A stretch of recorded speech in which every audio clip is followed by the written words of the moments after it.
today. You got me. Let's get into America's other team, though, first. Greg Hardy will see his first NFL action after missing 19 games. It'll be his first game as a Cowboy. Take a listen. Greg, you got a sack a game habit and an all-pro background stuff. Will it take a while to ramp up to that, or has all this time been ramping up to that? I hope not. I hope I come out guns blazing. You know, I'm full of excitement. I'm full of juice, and I'm ready to go. You know, have what they call fresh legs. So I'm really excited to get out there and get on that grass, or that turf, and see what they can do. You mentioned how difficult this whole process has been, Greg. What have you learned about yourself through the whole process? I'm a really good pass rusher when I put my mind to it. I had a good off season and a good camp. You know, we were all there. I got to be a part of a group. I got to get off the ball with some defensive ends, some defensive tackles, and just get back to the swing of things. Your thoughts about going through the legal process and then the challenge and where you are now? Man, once you put that helmet on, you really only have thoughts of winning. It's a contagious kind of thing. It's a cowboy kind of thing. I feel like when I get around these guys, I feel like it's not really about anything but winning and getting sacks and doing my job, and I'm really good at that. So. Brady's not an easy opponent for your debut game as a Cowboy. How do you view that? Same one I did last time I saw him. Hopefully on the ground. How many times? Did you sack him last time you Ask saw him. him? Come again? Did you sack him last time you saw him? Luckily, he gave me one. So thank God for Tom Brady, you know. On the ground, fresh legs, guns blazing, Skip Bayless. How do you feel about Hardy's comments? Stephen A. Smith, now the tables are turned and we have to talk about my favorite team, not your Yankees, but my Cowboys. So, Molly asked, how do I feel? Where do I start? Embarrassed? Ashamed? Torn from the bottom of my soul that now I'm thrust into a position of having to root for this guy on this Sunday, albeit against the New England Patriots, my AFC team. That's a whole other issue. Tough for you. But Stephen A., think about this. Now my Cowboys season hinges upon the returns, plural, and immediate impact of Greg Hardy coming back from his suspension for conduct detrimental to the league, and also Rolando McClain returning from his suspension for violating the substance abuse policy. I don't love it.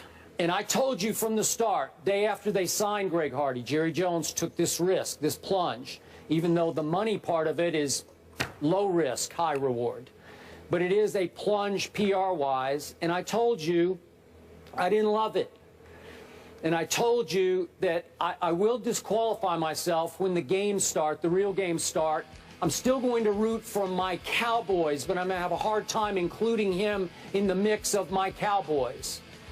And what he said yesterday, Stephen A., makes that even harder for me.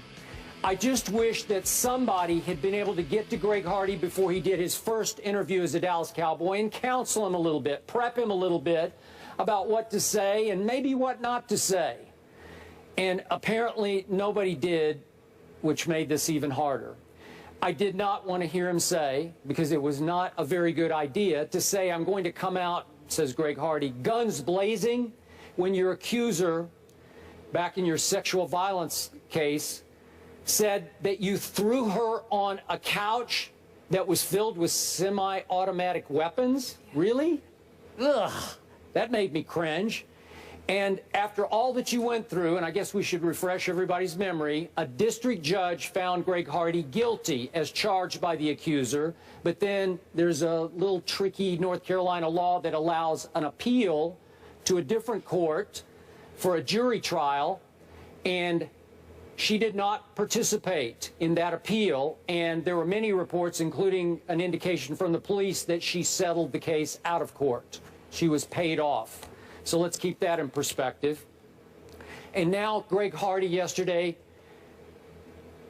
takes another wrong path. Another one made me cringe, where he starts talking about how attractive Tom Brady's wife is. Hope she comes to the game. Hope she brings her sister. Hope she brings a lot of her friends. Just stop it. Just give it some time. Give it a rest, please. And then he goes another step, and he thinks it's funny. He's doing a little bit of shtick, and indicates that he votes for his Pro Bowl quarterback based on their choice of wife or girlfriend. Again, he's just trying to be funny. It ain't funny, Greg. Not now. Please stop it. at least he could have had the good sense to let some time pass before he started talking about guns blazing and how attractive quarterbacks' wives are. Just hit me the wrong way, Stephen A. It made me a little sick at my stomach. I'll still root for them, but man, I can't root for this guy. Sorry. Well, I can't really say, excuse me, I'm still sick. I can't really blame you for your position on it. I'm not going to hold against him the specific things that he said, Skip, because he's paid to play football. And let's face it, regardless of how bright a lot of these athletes may be, sometimes articulating and elocuting their thoughts is a bit of a challenge. They don't get paid to do what we do for a living. They get paid to do what they do for a living. So the manner in which they say, or their word usage, you know, their diction, their tenor, their vocabulary, you're victims of habit. If that's how you talk, that's how you talk. So I'm not going to hold that against him as much as you have. Where I do agree with you is from the macro perspective. Somebody should have gotten to him and have talked to him, because Skip Bayless, I'm here to tell you right now, no matter how strong Greg Hardy is, literally and figuratively, I'm here to predict to you that if he doesn't change or modify his approach in some fashion, he's going to break before this season ends. And here's what I mean by that statement. When somebody's asking you a question about what the offseason has been like and what these suspended games have been like for you, you can't sit up there and sidestep by saying, I'm thankful for another day to get sacks, man. Any day I can wake up and rush the quarterback is an awesome day. At some point in time, you're going to have to deal with the allegations and ultimately the conviction from a bench trial in North Carolina. You're literally going to have to look at folks and address those issues. And the fact that you refused to do so yesterday is a bad sign. Because when the Christine Brennans, the wonderful Christine Brennan of the USA Today, and a plethora of other women working in this industry highlight the level of insensitivity that you may have and what you're lacking and how you don't even have the courage to address certain issues, they're going to sit there and interpret that as you not being nearly as remorseful as you should be, regardless of what the details may involve, according to Greg Hardy. And that they have every right to do. You proclaimed your innocence, even though you were found guilty at a bench trial. I understand you don't want to get into the specifics, but there is no reason on earth why you should have avoided the subject when you're addressing the media for the first time now that your suspension is over. It comes across as cowardice. It comes across as weak. It comes across as if you're trying to evade and deflect instead of taking things on head on.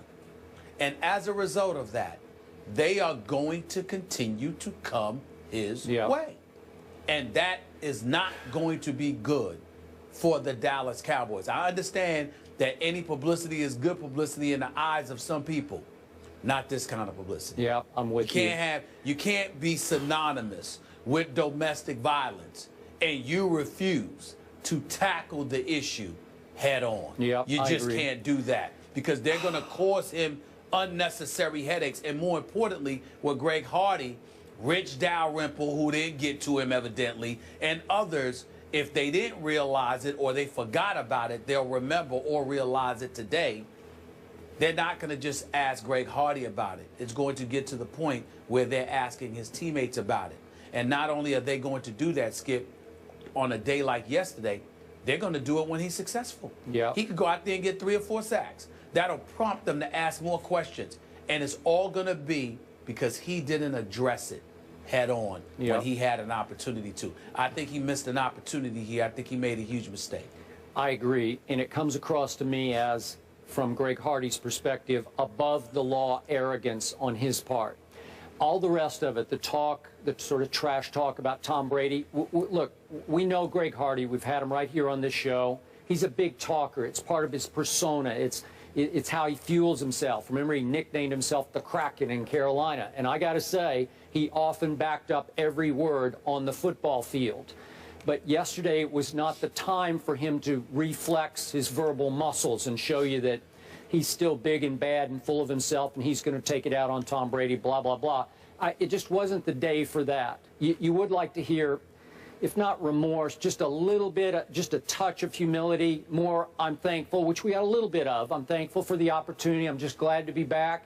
He is a lifelong Dallas Cowboy fan. And when he says, I'm here living out my dream of being a Cowboy, I take that to the bank. That's good.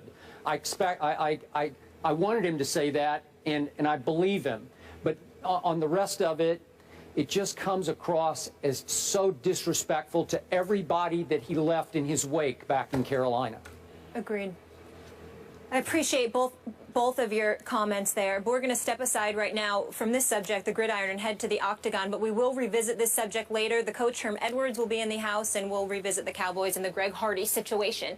But right now, it's all about the ladies today, too. UFC champions are here. Ronda Rousey and Joanna Jędrzejczyk both are co-headlining UFC 193. We'll get into that and so much more. And welcome into another good hump day on First Take. Lots of good topics heading your way, courtesy of Stephen A. and Skip. Don't miss a beat by checking out our complete rundown, which you can find on Instagram.